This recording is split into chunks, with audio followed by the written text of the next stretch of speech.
로마서 7장 18절에서 25절까지 말씀 함께 읽도록 하겠습니다. 시작.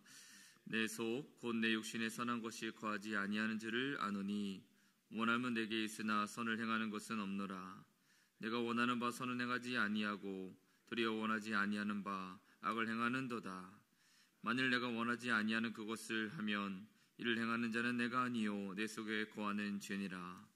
그러므로 내가 한 법을 깨달았노니 곧 선을 행하기 원하는 나에게 악이 함께 있는 것이로다. 내 속사람으로는 하나님의 법을 즐거워하되 내 지체 속에서 한 다른 법이 내 마음의 법과 싸워 내 지체 속에 있는 죄의 법으로 나를 사로잡는 것을 보는도다. 오호라, 나는 곤고한 사람이로다. 이 사망의 몸에서 누가 나를 건져내랴. 우리 주 예수 그리스도로 말미암아 하나님께 감사하리로다. 그런즉 내 자신이 마음으로는 하나님의 법을, 육신으로는 죄의 법을 섬기노라. 아멘. 사순절의 말씀을 보면서 우리 지난주에는 죄에 관한 말씀을 우리가 묵상했다라면 이번 한 주간은 죄에 대한 묵상의 말씀을 하고 있습니다. 19세기 미국의 작가 에드거 앨런 포라는 사람이 있는데, 이 사람이 소설 고자질하는 심장이라는 책에 이런 내용을 우리에게 가르쳐 줍니다. 이 남자가 아무도 모르게 사람을 죽였어요. 그리고 그 시신을 자신의 집 지하에다가 몰래 퍼묻었습니다. 그런데 그 이후로 이 죽은 사람의 그 심장 고동 소리가 이 사람에게 계속 들리는 거죠. 눈을 감아도 들리고, 또 귀를 막아도 들리고, 또 잠을 자려고 누워도 들리고, 매일매일 그 섬뜩한 심장 고동 소리 때문에 피할 수 없고 괴로워 죽을 지경이 다 되었을 때에 그때 문득 알게 되는 거죠. 아, 이 심장의 고동 소리가 지하실에서 들리는 게 아니구나. 그리고서 그가 깨달은 것은 무엇이냐면 자기의 심장 고동 소리였던 거죠. 자기 심장의 고동 소리. 이 책에서 저자가 말하고 싶은 것은 세상 모든 사람은 속일 수 있어도 자신의 양심과 심장을 속일 수 없다. 그것을 이 소설에서 보여주고 있습니다. 우리가 예수님을 믿으면 마음의 평안이 더 많아야 될 것 같은데 그러지 않는 날이 옵니다. 오히려 내 안에서 더 전쟁과 같은 갈등의 양상이 많이 벌어질 때가 있죠. 내 속에 내가 너무 많다라는 어떤 그 가요의 가사처럼 내 안에서는 하나님을 즐거워하고 하나님의 법을 따르려 하고 성령을 우리가 순종하면서 믿음 안에 살고자 하는 선한 하나님 주시는 양심의 마음이 있고, 그 마음과 양심대로 살지 못하도록 자꾸만 우리를 끌어당기는 죄의 마음들이 공존하는 것을 우리가 알게 된다는 거죠. 그래서 믿음이 어느 날은 있는 것 같은데, 분명히 나는 믿음의 사람이었는데 과연 나의 믿음의 실체가 있는가 라는 생각을 할 정도로 작은 죄에도 넘어지는 나를 발견하게 되는 거죠. 정말 나에게 믿음이 있을까? 왜 이렇게 나는 날마다 넘어지는가? 왜 자꾸 나의 신앙은 이렇게 실족할 때가 많은가? 그런데 여러분, 이런 고민은 너무 자연스러운 겁니다. 예수님을 믿기 전, 예수님을 알기 전보다 더 이 죄에 대해서 민감해지는 것은 당연한 결과라는 거죠. 예수 그리스도를 믿는 성도는 죄에 대해서 훨씬 더 예민해지고 민감해지기 때문에 이전에 죄라고 여기지 않았던 것들, 죄로 치부하지 않았던, 심각하지 않다라고 느꼈던 것들까지도 우리가 자꾸만 그 마음의 갈등과 양상 속에 있게 되는 것이니까 실은 자연스러운 겁니다. 제가 사고로 왼쪽 다리에 신경마비가 있어서 아무래도 좀 감각이 둔합니다. 제가 어제 좀 걸어 다닐 일이 많았는데 모래가 좀 많은 곳을 걷다 보니까 오른쪽에 작은 모래 알갱이가 들어갔어요. 그러니까 오른쪽은 감각이 똑같으니까 모래 알갱이가 들어가자마자 몇 걸음 걷지 않아도 불편해서 바로 빼버립니다. 근데 어젯밤에 들어와 보니까 알고 보니까 왼쪽 다리에도 들어있었던 거예요. 왼쪽 발에도. 그런데 제가 그걸 실은 느끼지 못했습니다. 그러고 나면 늘 어떤 느낌이냐면 밤이 되면 발이 좀 퉁퉁 부어요. 아주 그 작은 알갱이인데도 말이죠. 느껴졌다면 바로 빼면 아무렇지도 않을 텐데 발의 통증이 좀 심해집니다. 문제가 우리 믿음의 성도들도 그렇다라는 거죠. 내가 죄로 여기고 있지 않았던 것들이 있습니다. 작은 알갱이처럼 보이지만 그것을 빼버리지 않았을 때 그 작은 알갱이의 죄가 우리를 어떻게 또 파멸을 시키는지를 우리는 알 수 있어야 된다는 거죠. 그러므로 우리가 예수님을 믿어 내 마음에 이 양상, 이 죄와 성령의 음성을 따르지 못하는 내 마음에 갈등이 있다는 것은 분명 좋은 겁니다. 그래서 오늘 사도 바울도 19절에 이렇게 말씀을 하고 있습니다. 내가 원하는 바 선은 행하지 아니하고 도리어 원하지 아니하는 바 악을 행하는도다. 오늘 바울도 말합니다. 나는 하나님 보시기에 선한 일을 하고 싶다라는 거죠. 그런데 때로는 나는 그 선한 일을 행하지 못하고 도리어 원하지도 않는 그 악한 일을 위하여 달려가고 있는 것을, 그 자신의 모습을 보고 있다라고 이야기를 합니다. 차로 비유하자면 나는 좌회전을 하고 싶었는데 그래서 핸들을 왼쪽으로 꺾었는데 차가 오른쪽으로 가는 거죠. 나는 멈추고 싶었는데 갑자기 차가 급발진을 하는 겁니다. 제어가 되지 않는 상태. 마태복음 5장 29절과 30절의 말씀을 보면 예수님 이런 말씀을 하셨습니다.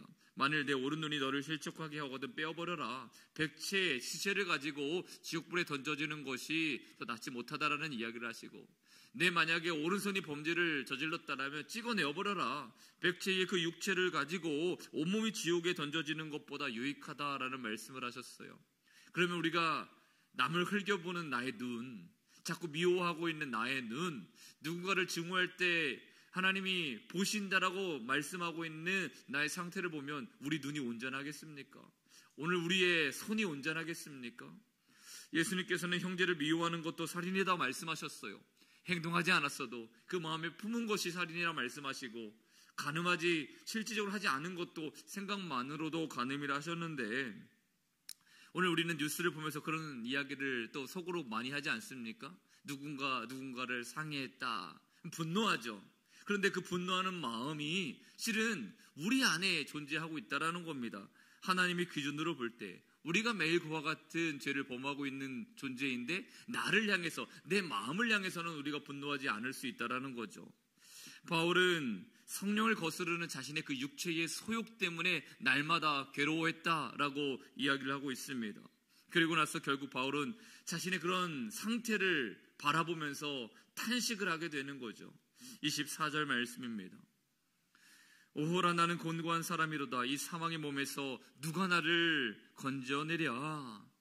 곤고함이라는 말은 원어로 보니까 완전히 파산당한 나의 마음 상태를 말합니다. 소망이 없다라는 거죠. 도저히 이 음침한 사망의 골짜기에서 내가 일어날 수 없다라는 마음이 이 바울의 마음 가운데 있었다라는 겁니다.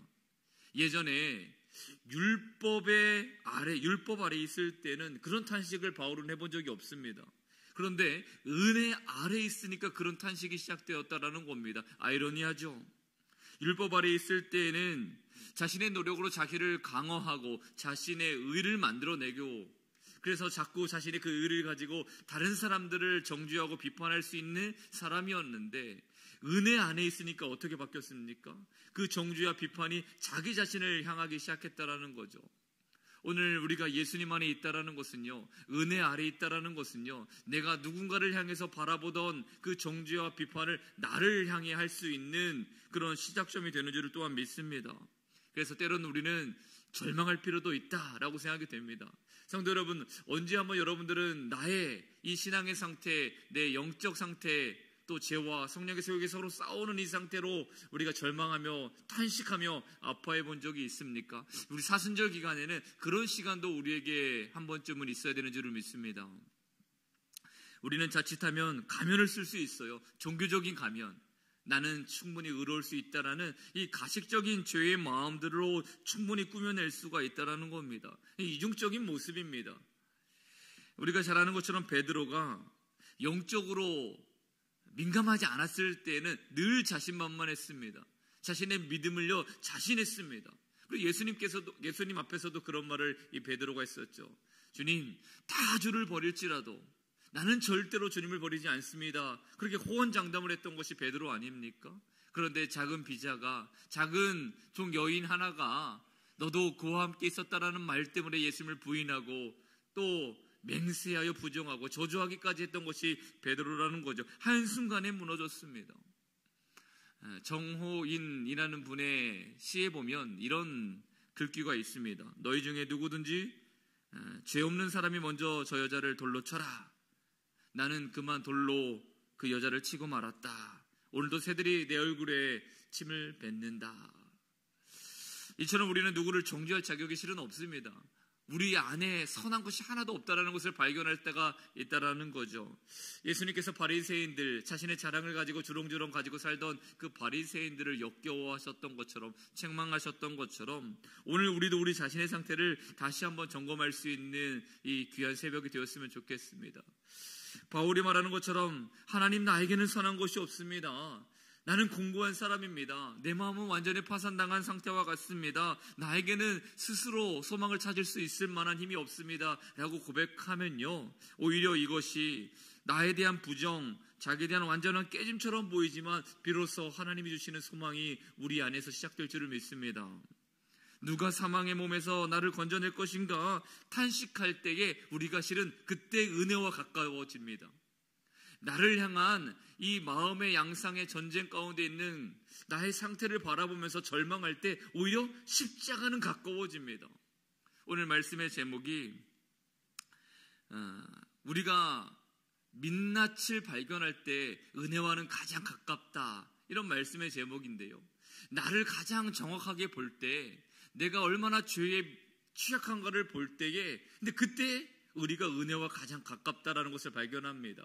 오늘 사도 바울이 자신의 그 영적 상태에 절규하고 탄식하자 마지막에 이제 25절에 이런 고백으로 그의 신앙의 고백이 맞춰진다라는 거죠. 25절 말씀 함께 읽겠습니다.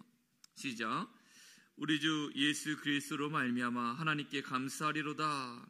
그러즉 내 자신이 마음으로는 하나님의 법을, 육신으로는 죄의 법을 섬기노라. 아멘. 25절의 말씀을 보면 사도 바울의 상태는 바뀌지 않았어요.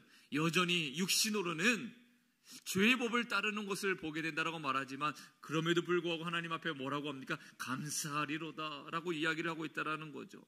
이제 내 마음에 있는 이 갈등의 초점을 내가 갖고 있는 것이 아니라 하나님께로 돌리는 거죠. 시선을 하나님께로 돌리니까 감사가 나오기 시작했다라는 겁니다. 탄식이 변해서 소망이 되었다라는 이야기입니다. 나는 전혀 소망이 없었지만, 나는 이렇게 비참한 존재이지만 하나님을 바라보게 되고 이 내 죄의 양상을 이기게 하시는 그리스도 예수의 은혜가 있다라는 것을 발견하게 되면서 감사하노라 라고 이야기를 합니다.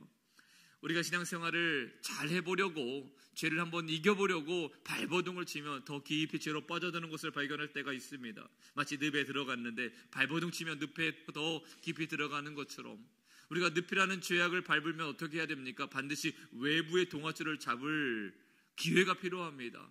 예수님께서 그 동아줄을 우리에게 주신 줄을 믿습니다. 붙잡아야죠. 잡아야 되는 것입니다. 그리스도의 은혜가 아니면, 예수 그리스도를 통해서 우리에게 주어주시는 십자가 은혜가 아니라면 우리는 결단코 이 죄 문제에서 해결받을 길이 없습니다. 그래서 오늘 이번 사순절 기간에 무엇보다도 우리가 주님을 바라보는 시간, 또 십자가 그 순환을 바라보는 시간, 나를 구원하시기 위해 스스로 성량의 제물이 되어주신 예수 그리스도를 바라보면 바라볼수록 우리의 은혜의 깊이는 더 커질 줄을 믿습니다. 그런데 그 은혜에 더 가까워지기 위해서 가장 먼저 해야 되는 것은 무엇입니까? 내 죄악의 민낯을 마주하는 겁니다. 내가 철저하게 어떤 존재인지를 기도하면서 하나님 앞에 오픈하는 거죠. 하나님, 나는 정말로 공고한 사람입니다.